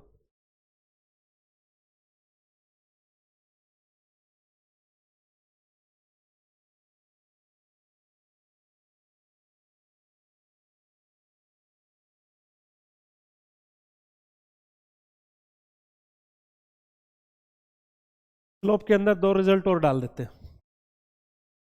If a line parallel to X axis, अगर कोई लाइन एक्स एक्सिस के पैरेलल है तो उसका स्लोप क्या होगा, एक्स एक्सिस के पैरेलल है तो क्या एंगल बनाएगी एक्स के साथ ही, 0, तो tan 0 0।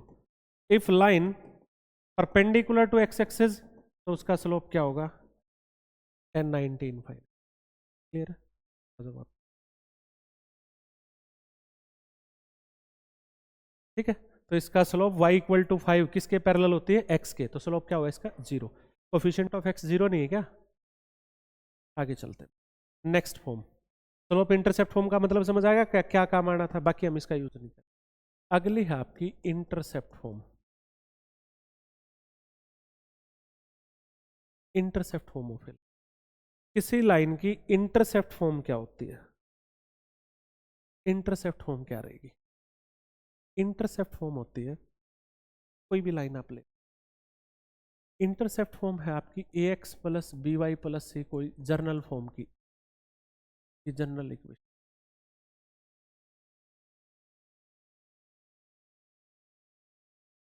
इसकी इंटरसेप्ट फॉर्म आपको बनानी है। इसकी इंटरसेप्ट फॉर्म क्या होगी? तो इंटरसेप्ट फॉर्म होती है बेटा ये वाली, x by A plus Y by B equal, ये x इंटरसेप्ट होता है, ये y इंटरसेप्ट होता है।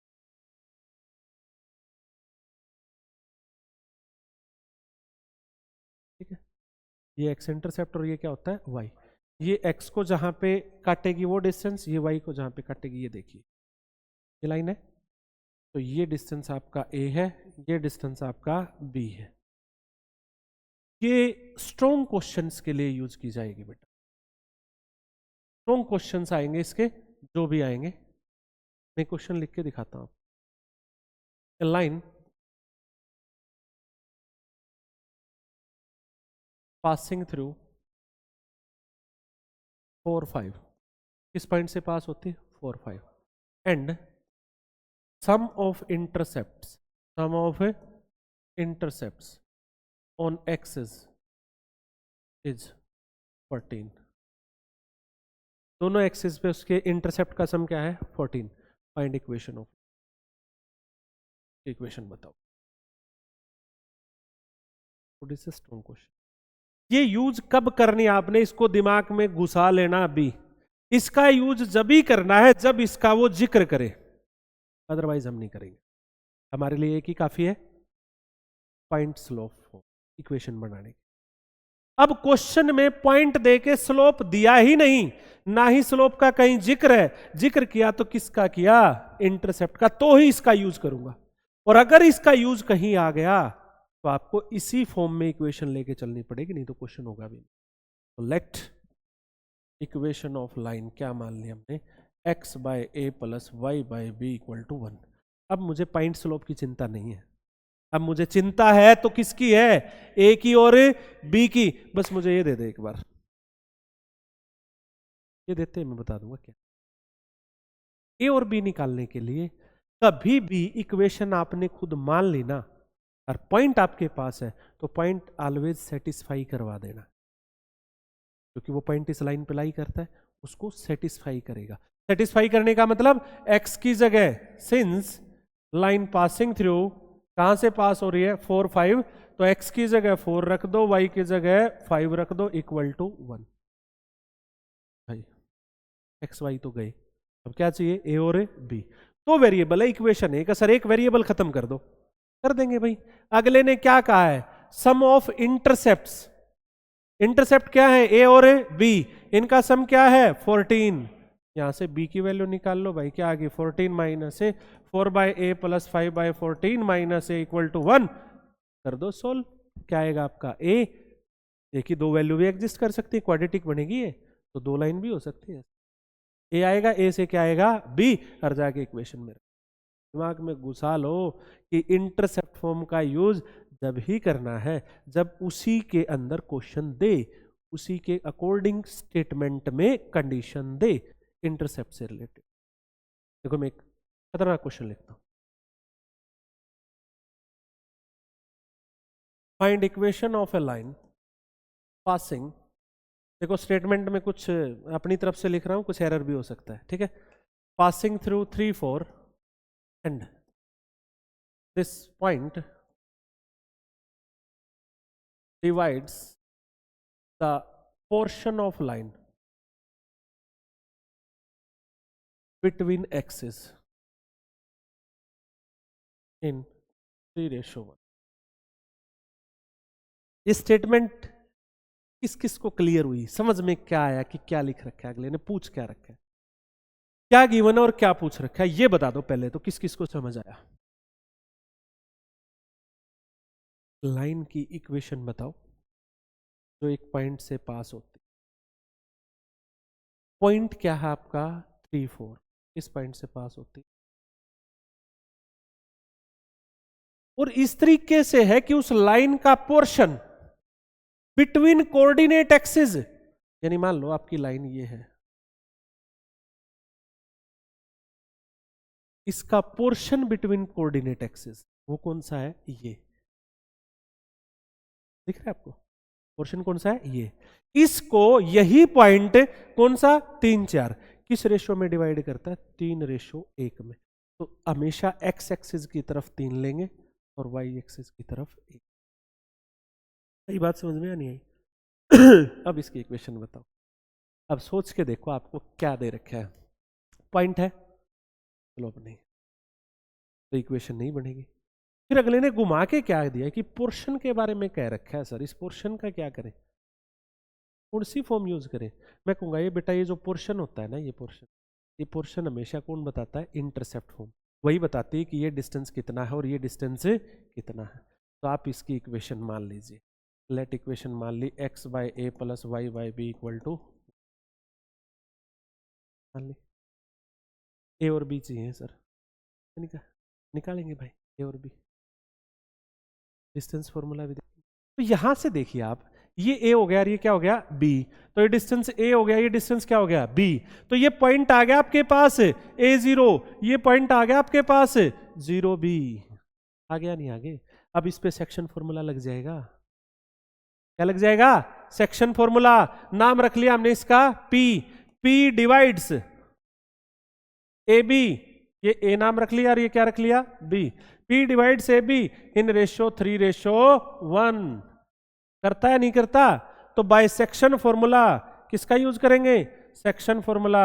P के कोऑर्डिनेट क्या आ जाएंगे, हो जाओ भाई स्टार्ट, ये लो 3 इंटू 0 0, 1 इंटू ए, 0 प्लस ए बाय में m1 प्लस m2 4, भाई इंटरनल डिवीजन है ये तो।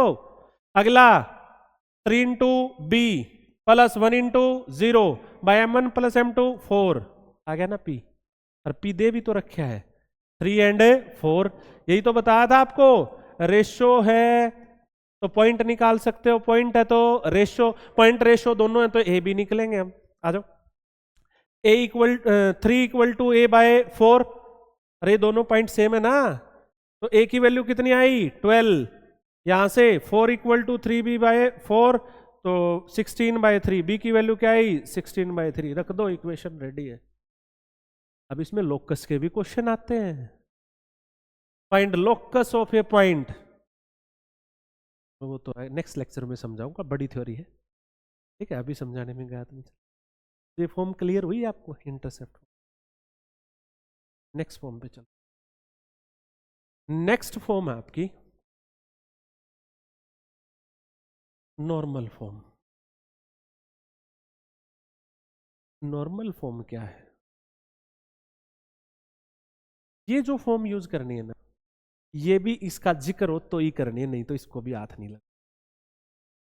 जब किसी लाइन का ओरिजिन से डिस्टेंस दे दे, किसी लाइन का ओरिजिन से distance they they, A line is distance p unit from origin, origin से इसका डिस्टेंस p यूनिट है, ये डिस्टेंस परपेंडिकुलर डिस्टेंस दे, तो इसकी इक्वेशन के लिए आपको ये एंगल निकालना पड़ेगा, and angle of perpendicular to line from origin, origin से उसके ऊपर जो परपेंडिकुलर डाला है ना आपने, जो डिस्टेंस दे रखा था, वो एक्स एक्सिस के साथ with x axis positive direction, जो एंगल बनाएगा ना वो एंगल चाहिए। तो उसकी इक्वेशन हो जाएगी X cos alpha plus Y sine alpha is equal to, ये भी जब भी यूज करनी जब अगले ने उसमें दे रखा, अदरवाइज इसका क्या, ठीक है, क्लियर होगी ये फॉर्म भी, इसका ज्यादा यूज है नहीं। अगली फॉर्म है, ये थोड़ी सी खतरनाक फॉर्म है, ये खतरनाक क्वेश्चंस में ही यूज होती है, मोस्टली जेई के अंदर इसका, कोऑर्डिनेट ज्योमेट्री में कार्टेशियन प्लेन के अंदर इसका ज्यादा यूज किया जाता है। मैं आपको हिंदी में समझाऊंगा इसका यूज कैसे करना है, इसका यूज करना नहीं आता बच्चों को, ठीक है। A line making angle theta with x axis in positive direction and passing through x1 y1। एक लाइन एक्स एक्सिस के साथ क्या एंगल बनाती है, थीटा, पॉजिटिव डायरेक्शन में, और किस पॉइंट से पास होती है, x1 y1। अब मैं इसकी इक्वेशन बनाऊंगा तो आप सब लोग कहोगे सर जब एंगल दे दिया पॉजिटिव एक्स एक्सिस तो स्लोप ही निकल गया सर, स्लोप हो गया सर, पॉइंट हो गया, क्यों भाग रहे हो, पॉइंट स्लोप फॉर्म से इक्वेशन बन गई। मैं कहता हूं एक बार एक इक्वेशन और बनाते हैं, बनानी नहीं सिखाऊंगा अभी, कहां से टाइम ज्यादा लगेगा। तो इसकी इक्वेशन बनाएंगे हम, x minus x1 by cos theta y minus y1 by sine theta is equal to r। समझाना पड़ेगा थोड़ा सा, नहीं तो समझ में आएगा ही नहीं आप। कोई लाइन थी, ये मान लीजिए आपकी लाइन है L, इस पे एक पॉइंट है x1 y1, ये x एक्सिस के साथ क्या एंगल बनाती है, थीटा। तो इस पे एक फिक्स डिस्टेंस पे, कोई भी फिक्स डिस्टेंस ले लो, इतने डिस्टेंस, और वो डिस्टेंस ले लिया मैंने क्या, r यूनिट। तो एक पॉइंट होगा ना जो, वो आप निकाल सकते, इधर भी और इधर भी, दोनों तरफ। किसी लाइन पे किसी फिक्स पॉइंट से फिक्स डिस्टेंस पे पॉइंट निकालना, यही फॉर्म सीखा। किसी लाइन पे किसी फिक्स पॉइंट से फिक्स डिस्टेंस पे कोई पॉइंट निकालना, तो वो पॉइंट होगा x1 plus r cos theta y1 plus r sine theta, where x1 y1 fix point, r fix distance, theta angle of line with x axis in positive. तीन चीजें चाहिए, एक फिक्स पॉइंट चाहिए उस लाइन पे, उससे कितने डिस्टेंस पे पॉइंट निकालना है, वो डिस्टेंस चाहिए, उस लाइन का x एक्सिस के साथ एंगल चाहिए, या स्लोप दे दे हम, एंगल हम निकाल लेंगे tan थीटा, तो हम वो पॉइंट के कोऑर्डिनेट बता सकते हैं। दो पॉइंट होंगे, एक प्लस में आएगा, एक माइनस में, एक कितने डिस्टेंस ऊपर, एक कितना डिस्टेंस नीचे। आया कहां से, इसका सिंपल सा तरीका, भाई कोई बड़ा तरीका है नहीं, ट्रायंगल बना के कोऑर्डिनेट बना के, और आप साइन थीटा और कोस थीटा निकालोगे, या आर की वैल्यू निकालोगे ना, ये आर दिख रहा है आपको, ये डिस्टेंस निकालोगे ना, यही आएगी, समझ रहे हो। ये यूज नहीं करनी हमें, यहां से देखो x की वैल्यू क्या है, R cos theta plus x1, y की वैल्यू क्या है, are sine theta plus y1। इसको कहा जाता है general point on A line, general point. थोड़ा सा मुझे जेई की तरफ घुसना पड़ रहा है अब, general point on A line. इसी लाइन पे जनरल पॉइंट निकालने के दो तरीके होते हैं। जनरल पॉइंट का मतलब होता है उस लाइन का कोई भी पॉइंट, ध्यान से समझ लेना। ये लाइन है ax plus by plus c, इसका जर्नल पॉइंट यानी कोई भी पॉइंट आपको निकालना है, तो एक तरीका तो होता है आपका 9th क्लास में जो आप पढ़ के आए थे, x को 0 पुट कर देंगे, y की वैल्यू आ जाए, तो x को t मान लो, y की वैल्यू क्या हुई, minus C minus A T by में b, ये जर्नल पॉइंट है। और दूसरा तरीका होता है ये, लेकिन इसमें पंगा है, क्या है, ये एक फिक्स पॉइंट से फिक्स डिस्टेंस पे एक पॉइंट होता है। ये पता है कहाँ काम आता है, देखो अब की बार जेई में पूछा गया था इसका क्वेश्चन। इसका क्वेश्चन ऐसे पूछा जाता है, जैसे ये कह देगा ये एक स्क्वायर है, इसका ये वर्टेक्स 1 3 है, ये 2 4 है, बाकी वर्टेक्स बताओ। उड़ गए तोते, कोई नहीं समझ नहीं पाएगा, क्या करूं, बाकी वर्टेक्स बताओ इसके क्या होंगे। अब यही क्वेश्चन 10th क्लास में भी पूछा जा सकता है, वहां आप डिस्टेंस फॉर्मूले का यूज कर, ये स्केयर अगर दे दे तो डिस्टेंस फॉर्मूला यूज कर। मैं इसका उस डिस्टेंस फॉर्मूले से बहुत बड़ा जाएगा, ये बहुत लेंथ। मैं अगर इसका यूज करूं जो अभी मैंने पढ़ा है, ये डिस्टेंस आ जाएगा यहां से, डिस्टेंस फॉर्मूला, इसका डिस्टेंस यूज करके साइड निकलाएगी मेरी, निकलाएगी। इसका स्लोप मेरे पास है 2 पॉइंट फॉर्म से, इनके बीच एंगल कितने डिग्री का है, 45। मैं इसका स्लोप निकाल लूंगा इस स्लोप यूज करके। स्लोप हो गया इसका, फिक्स पॉइंट हो गया इसका, फिक्स डिस्टेंस मुझे मिल गया, इसका यूज कर दो। एक फिक्स लाइन पे एक फिक्स डिस्टेंस पे मुझे कोई पॉइंट निकालना तो वो पॉइंट निकल, x1 y1 ये हो जाएगा, r क्या हो जाएगा लेंथ ऑफ साइड, और थीटा क्या हो जाएगा इसका स्लोप निकल। कोऑर्डिनेट के अंदर ज़्यादा, एनडीए के अंदर शायद ज़्यादा यूज ना मिले, हम क्वेश्चन प्रैक्टिस करेंगे तब देख लें। तो आपकी यूजफुल थी वो स्टार्टिंग वाली जो मैंने सिखाई थी, वो सारी यूज आपके भर के क्वेश्चन उसी तो ये होगी फॉर्म्स ऑफ स्ट्रेट लाइन। ठीक है, कल इनकी कुछ स्पेशल क्वेश्चन प्रैक्टिस करेंगे और आगे के टॉपिक करेंगे, हो सकता है मैं कल कंप्लीट ही कर दूं। ठीक है, तो आज के लिए ये, घर पे सारे कॉन्सेप्ट को जितना भी आज सिखाया है अपनी फेयर में नोट्स बनाएंगे, नोट्स बना के उनको समझेंगे और फिर उनके बेसिक क्वेश्चन डन।